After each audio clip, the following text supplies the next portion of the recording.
Hi guys, എല്ലാവർക്കും എൻ്റെ YouTube വീഡിയോയിലേക്ക് സ്വാഗതം. നിങ്ങളിപ്പോൾ കാണാൻ പോകുന്നത് സൗദി അറേബ്യയിലെ മദീന പ്രവിശ്യയിലെ വ്യാവസായിക നഗരമായ യാമ്പുവിൻ്റെ കുറച്ച് വ്യൂ ആണ് കേട്ടോ. ഇത് സ്ഥിതി ചെയ്യുന്നത് ജിദ്ദയുടെ വടക്ക് പടിഞ്ഞാറ് ഏകദേശം 300 കിലോമീറ്റർ മാറിയാണ് കേട്ടോ ഈ പ്രദേശം സ്ഥിതി ചെയ്യുന്നത്. അപ്പോൾ ഇതേപോലെയുള്ള കുഞ്ഞു വീഡിയോകൾ എനിക്ക് കഴിയും വിധം ഞാൻ നിങ്ങളിലേക്ക് എത്തിക്കാൻ ശ്രമിക്കാം.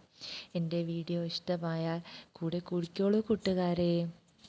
പിന്നെ സൗദി പോലുള്ള രാജ്യങ്ങളിലെ എല്ലാ സ്ഥലങ്ങളും ഞാനടക്കം ചിലപ്പോൾ പലർക്കും അറിയത്തുണ്ടാവില്ല അല്ലേ. അങ്ങനെയുള്ളവർക്ക് വേണ്ടിയാണ് കേട്ടോ ഇതുപോലുള്ള വീഡിയോ ഞാൻ ചെയ്യുന്നത്. അപ്പോൾ നിങ്ങൾ കണ്ടു നോക്കിക്കോളൂ.